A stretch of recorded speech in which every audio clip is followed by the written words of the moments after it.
एखाद्या थरारक चित्रपटालाही लाजवेल असा गुन्हा नाशिकमध्ये घडलाय। विमा योजनेचे 4 कोटी रुपये मिळवण्यासाठी एकानं साथीदारांच्या मदतीनं स्वतःच्या अपघाती मृत्यूचा कट आखला। एवढंच नव्हे तर एका निष्पाप वेटरचा खूनही केला।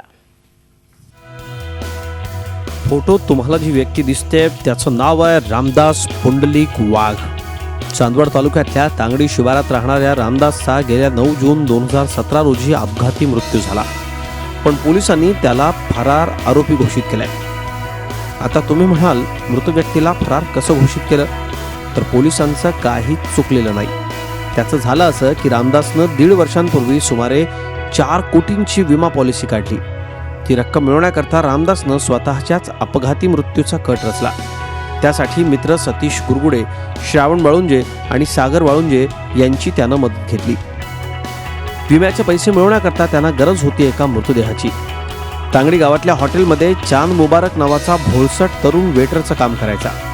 या चौघांनी त्याचा अपहरण करून गळा आवळून खून केला।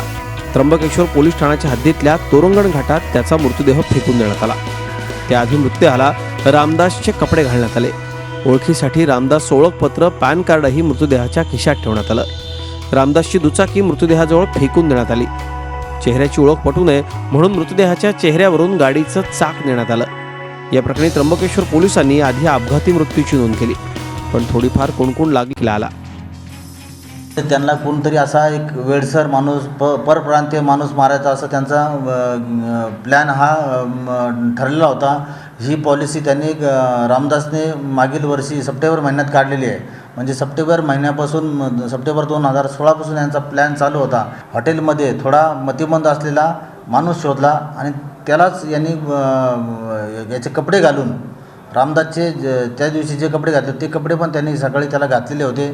त्याचे बूट घातले आणि त्या स्वतःची आयडेंटिटी दिसावी म्हणून स्वतःचे डॉक्युमेंट त्याच्या खिशात ठेवलेले होते। मग सापडलेला मृतदेह नेमका कोणाचा आहे शोधण्याचं आव्हान पोलिसांसमोर होतं।